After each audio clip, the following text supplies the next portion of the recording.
Kemarin banyak dari kalangan Islam yang berduyun-duyung ke masjid meramaikan malam nisfu Sya'ban sambil membawa air mineral untuk didoakan. Ada yang baca surah Yasin 3 kali berjamaah dengan diniatkan untuk panjang umur, memperoleh rezeki dan mendapatkan husnul khatimah. Ada juga yang dilanjutkan dengan sholat sunnah. Apa hukum membaca surah Yasin 3 kali dan sholat nisfu Sya'ban? Lalu apa keistimewaan malam nisfu Sya'ban dan tuntunan apa yang disunnahkan? Ini banyak muslimin memang yang menyalahgunakan ya dalil-dalil. Jadi mereka tidak memilah mana dalil yang sahih dan mana dalil yang lemah, apalagi hadis-hadis yang palsu. Hadis yang menjelaskan tentang masalah adanya solat di nisfu Sya'ban, solat secara khusus namanya solat nisfu Sya'ban itu tidak ada. Hadisnya palsu, maudhu' itu. Yang ada memang adalah fadilah mengerjakan solat malam di nisfu Sya'ban, solat tahajudnya. Solat tahajud seperti biasa, tapi khusus malam nisfu Sya'ban punya fadilah. Karena disebutkan dalam sebuah riwayat yang sahih bahwasanya Aisyah radhiyallahu anha pernah mendapatkan giliran nginapnya Nabi SAW di rumahnya. Terbangun tengah malam, dia melihat Nabi SAW tidak ada di sebelahnya. Maka Aisyah radhiyallahu anha terbawa rasa cemburu. Dia memakai bajunya kemudian mengelilingi rumah-rumah Nabi yang lain, ya, istri Nabi yang lain, takut Nabi ada di sana gitu. Diketukin satu-satu, ternyata nggak ada. Lalu Aisyah tergopoh-gopoh pergi ke masjid mendapatkan Nabi SAW sedang sholat. Begitu Nabi SAW lihat Aisyah lagi ngos-ngosan jalan gitu kan, kena buru-buru, kata Aisyah, kata Nabi SAW, wahai Aisyah, kau cemburu lagi? Ini adalah malam nisfu Sya'ban.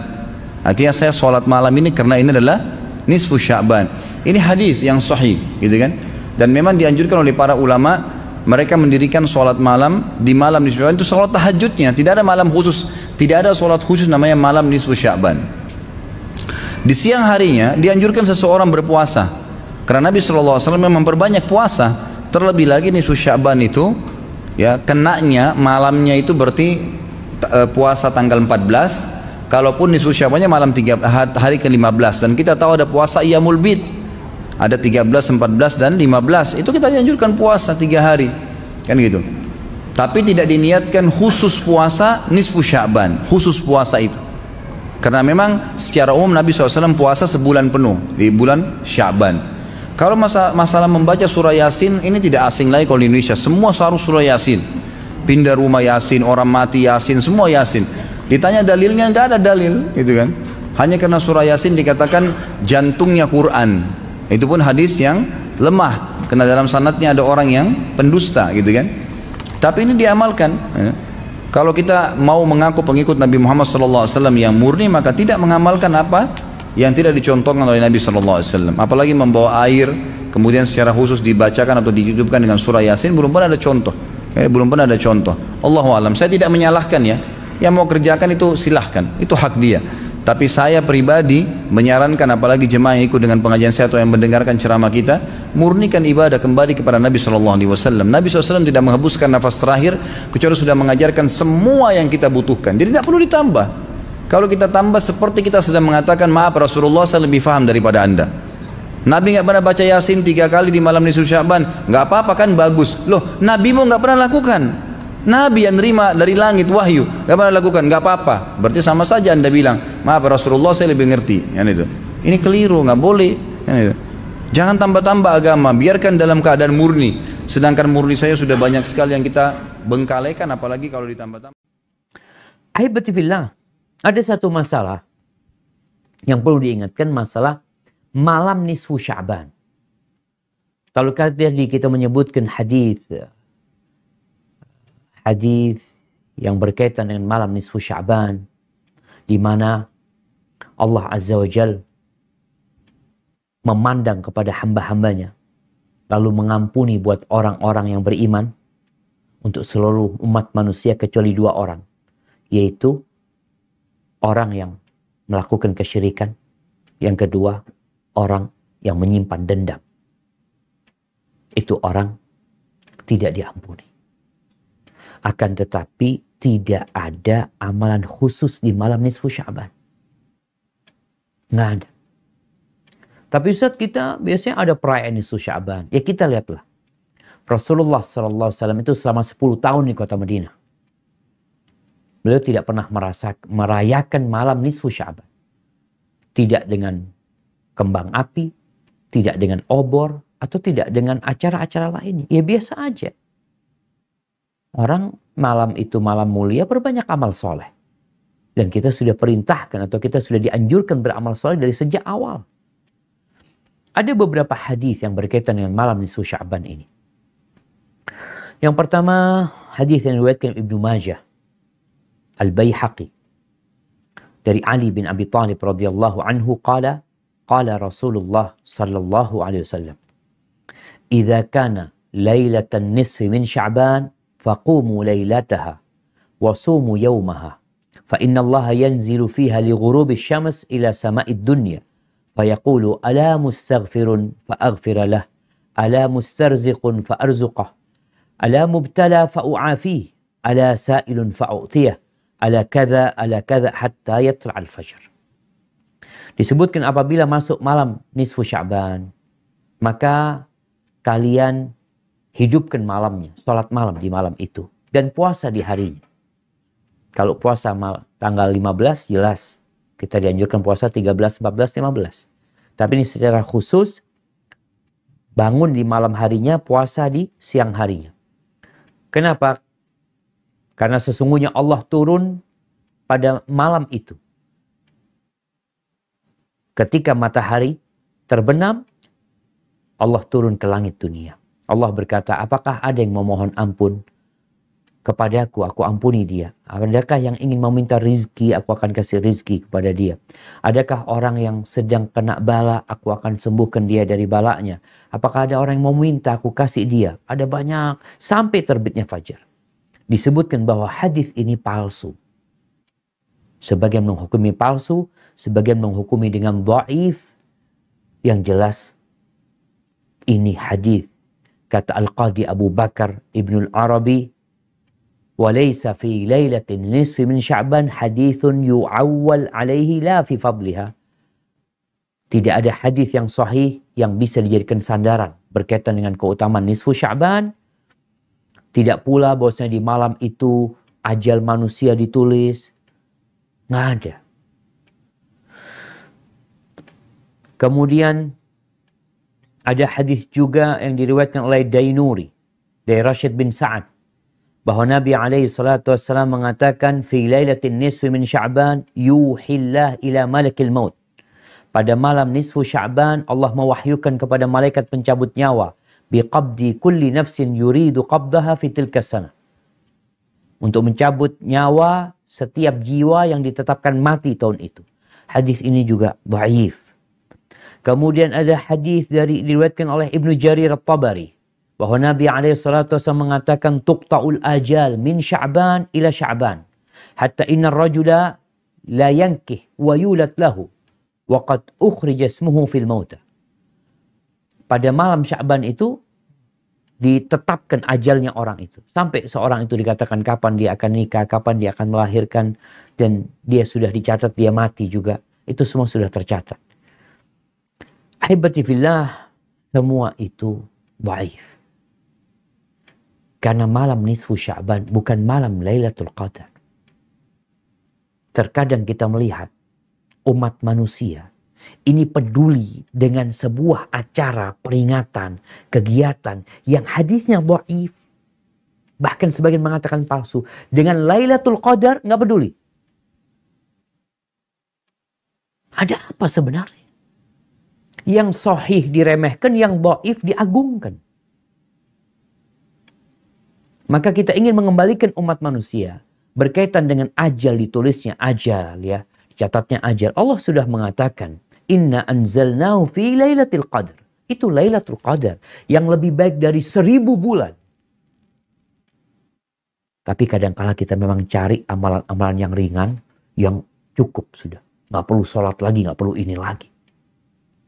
Maka cobalah jamaah, buat teman-teman yang mungkin masih sibuk menghidupkan malam Lailatul Nisfi min Sya'ban, dikaji kembali, dipelajari kembali. Mungkin tadi yang Anda sampaikan, Anda Ustaz dengar Ustaz lain mengatakan sahih, ini itu macam-macam. Coba dikaji lagi. Lihat bagaimana Rasulullah SAW. Ngapain sih Nabi malam Lailatul Nisfi min Sya'ban?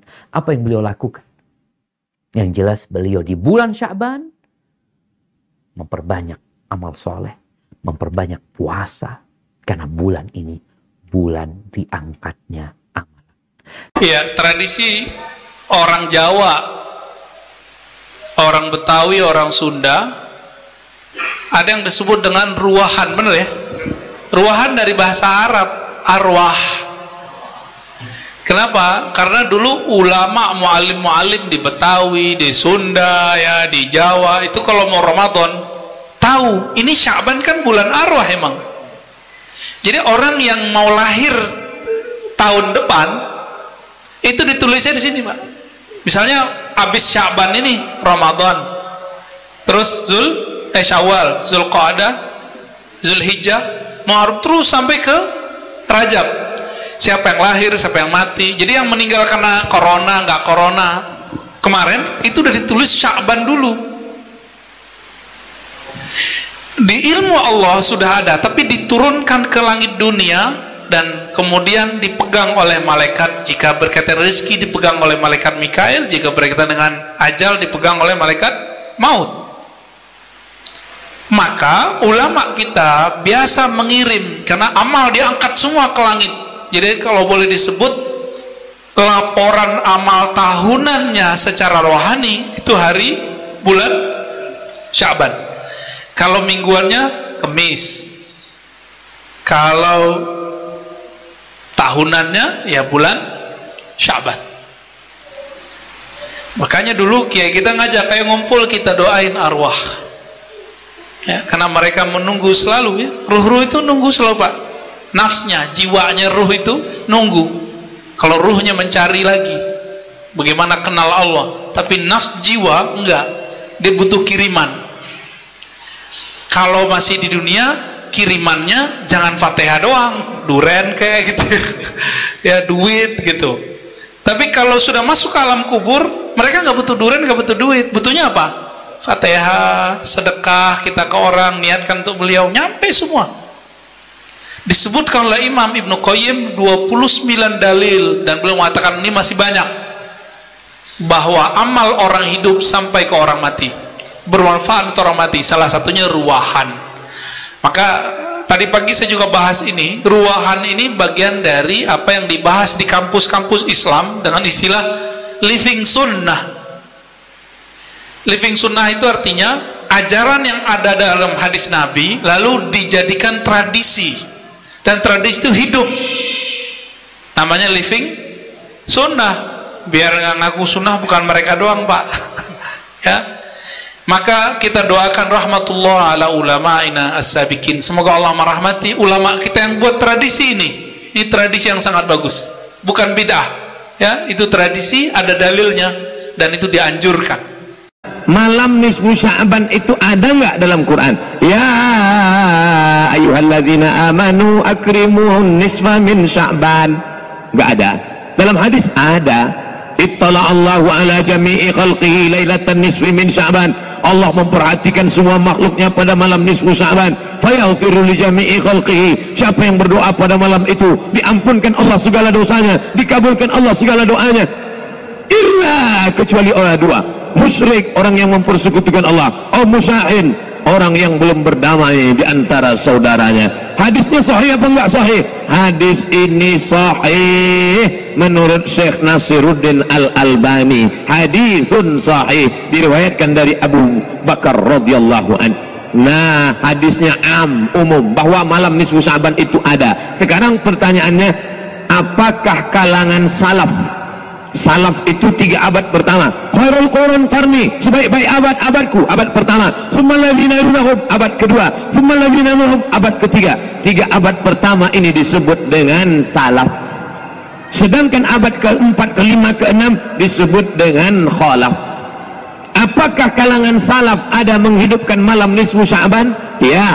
Di mana kami bisa lihat kitabnya? Al-Mawahib Al-Ladunniyah. Nama kitabnya Al-Mawahib Al-Ladunniyah, ditulis oleh Imam Al-Qastullani. Di situ dia sebutkan ada kalangan tabi'in, Nabi, sahabat, tabi'in, kalangan tabi'in. Namanya siapa? Makhul. Siapa lagi? Khalid bin Ma'dan. Kalangan tabi'in di negeri Syam. Negeri Syam itu sekarang sudah jadi 4 negara: Suriah, Lebanon, Yordania, Palestina. Kalangan tabi'in di negeri Syam merayakan malam nisfu Sya'ban dengan solat sunat, dengan memperbanyak zikir dan doa, dan mereka datang ke masjid dengan 3. Pertama, memakai jubah kebesaran, pakai jubah. Siapa yang punya jubah bawa pada malam nisfu Sya'ban, pergi ke masjid. Kemudian yaktahilun, pakai celak. Sebelum berangkat ke masjid pakai celak. Lalu kemudian mereka buat bukhur. Bukhur itu asap kayu gaharu. Asap, bukan asap menyan manggil jin hantu jemalang tanah. Maka di masjid-masjid dihidupkan asap kayu gaharu. Lalu kemudian ulama-ulama kalangan tabi'in memakai jubah kebesaran, pakai sorban. Lalu kemudian mereka pun menghidupkan malam itu di negeri Syam. Adapun di kota Makkah, Madinah, mereka tidak melakukan itu. Jadi antara sesama salaf pun ikhtilaf. Jadi kalau ada orang mengatakan sekarang salaf nggak ada ikhtilaf, siapa bilang salaf nggak ada ikhtilaf? Salaf negeri Syam ramai-ramai menghidupkan malam nisfu Sya'ban. Sedangkan salaf Makkah Madinah malam nisfu Sya'ban dihidupkan di rumah masing-masing. Kenapa berbeda? Saya lama menganalisa, mencari jawaban. Kenapa berbeda? Ternyata salaf negeri Syam mereka bertetangga dengan Romawi. Sedangkan orang Makkah Madinah nggak punya tetangga kafir, nggak perlu menunjukkan syiar. Sedangkan orang Islam perlu menunjukkan syiar, show force, show tunjukkan force, kekuatan. Maka pada malam itu ramai berzikir, berdoa, Astaghfirullah, subhanallah, walhamdulillah, wala ilaha illallah, wallahu akbar. Orang-orang yang mau mendirikan tempat ibadah yang belum dapat izin, yang selama ini dia ngelihat, oh orang Islam itu dikit, ternyata malam itu dia lihat ramai, hebat umat Islam. Ini adalah syiar, malam nisfu Sya'ban adalah syiar. Tapi Nabi nggak nyebutkan ibadahnya apa. Memperbanyak solat sunat, solat sunat wudu, solat sunat tasbih, solat sunat hajat, solat sunat taubat, solat sunat mutlak, solat sunat tahajud, solat sunat witir. Bagus. Saya nggak kuat lagi sholat sunat Pak Ustadz, saya mau baca Quran. Baca Quran sebanyak-banyaknya. Baca Quran pun nggak kuat Pak Ustadz. Gimana lagi? Duduk. Apa? Zikir. Pejam mata, zikir. Menghidupkan malam nisfu Sya'ban dengan amalan-amalan, maka itu adalah hal yang sangat baik. Akan tapi memang di sana ada beberapa amalan yang para ulama berbeda pendapat. Bukan berbeda pendapat, ya. Ya memang ada pengingkaran tentang sebagian amalan-amalan karena dianggap sandarannya tidak benar. Ya kita hindari yang seperti itu. Tapi yang tidak dibenarkan adalah memukul rata bahwasanya semua riwayat yang berkenaan dengan bulan Sya'ban adalah palsu, itu salah. Imam Bukhari juga meriwayatkan tentang puasa tadi. Imam Muslim meriwayatkannya juga. Dan imam-imam yang lain juga meriwayatkan. Baik. Kita ini sering dimasukkan oleh setan ke dalam musyahanah, ya, kebencian dan permusuhan. Nah ini yang memetik buahnya adalah iblis, agar kita tidak diampuni oleh Allah. Nah di bulan Sya'ban saja kadang perselisihan menjadi sebab kita bermusuhan. Sekarang mengatakan, dikit-dikit mengatakan bid'ah. Di sisi lain ada orang dikit-dikit membawa hadis, bukan hadis dikatakan hadis, bukan hadis dibilang hadis. Banyak hal-hal yang dianggap sebagai hadis tapi bukan hadis. Kita tidak perlu, kita cukup hadirkan hadis sahih. Kita ada sebuah catatan buku tentang Sya'ban, bisa dilihat itu nanti, yang punya indahnya perbedaan ulama. Kita mencoba hadirkan riwayat-riwayat yang benar dari baginda Nabi SAW berkenaan tentang bulan Sya'ban, mulai dari puasa dan amalan-amalan selain puasa. Adapun yang dilakukan oleh kaum muslimin di malam nisfu Sya'ban dengan membaca surat Yasin 3 kali, itu tidak ada tuntunan khusus dari Nabi Muhammad, tapi ada tuntunan umum. Apa itu? Menghidupkan malam itu dengan beribadah. Kemudian tuntunan umum yang lain lagi apa? Cara berdoa. Tawasul dengan amal soleh, baca Yasin, setelah itu agar dipanjangkan umur, Yasin lapang rezeki. Itu sah saja. Kalau Anda kurang panjang dari baca Yasin, baca Quran utuh 30 juz boleh kok. Anehnya orang itu gampang bid'ahkan, wah amalan apa 3 Yasin dari siapa?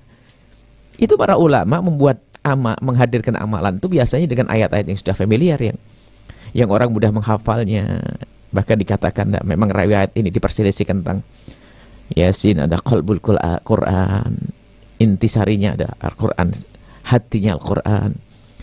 Ini adalah riwayat-riwayat yang ulama berbeda kan, tapi di situ ada yang mengatakan hadis itu sahih.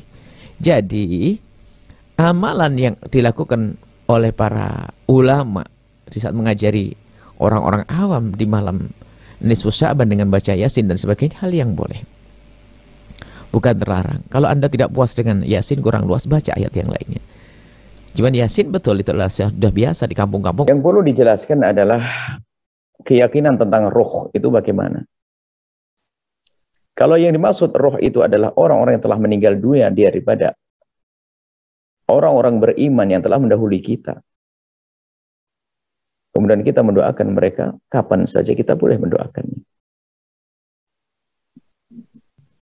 Jadi tradisi yang ada di masyarakat kita menjelang Ramadan membuat makanan itu adalah makna yang besar, makna yang agung.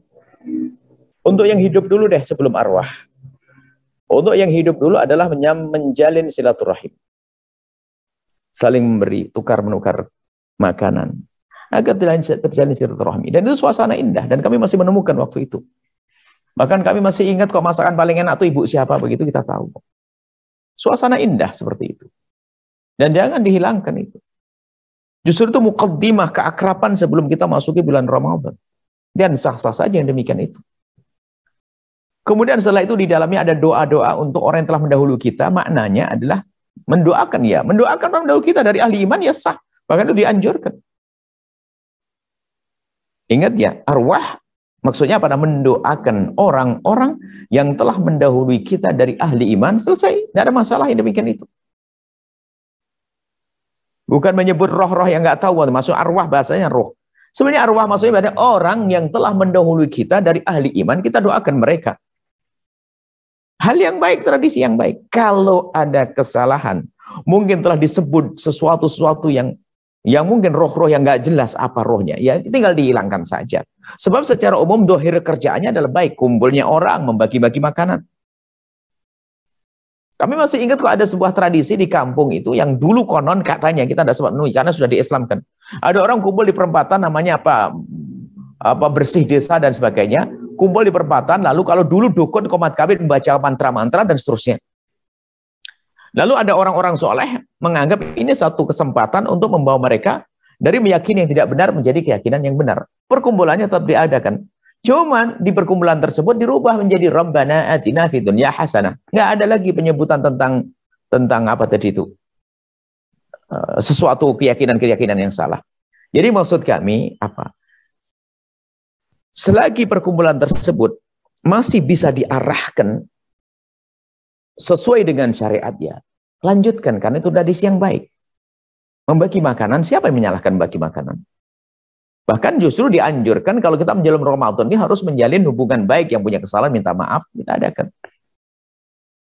Tukar-menukar makanan, indah sekali. Kemudian yaitu, ingat mendoakan saudara-saudara kita, kerabat kita yang telah mendahului kita adalah hal yang diajarkan. Bahkan bekti kita kepada mereka yang telah mendahului kita yang mendoakan, apalagi. Mendoakan adalah cara bekti kita kepada orang yang telah meninggal dunia. Jadi, jika dilakukan dengan cara, yaitu tadi. Masalah roh adalah maksudnya orang yang telah mendahului kita dari orang-orang ahli iman, itu adalah benar kalau itu maksudnya. Selain itu, tidak dibenarkan. Untuk mendoakan orang yang telah mendahulinya dari ahli iman.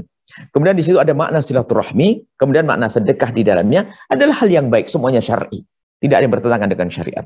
Semoga Allah mudahkan kita untuk berbuat baik di kampung kita, di masyarakat.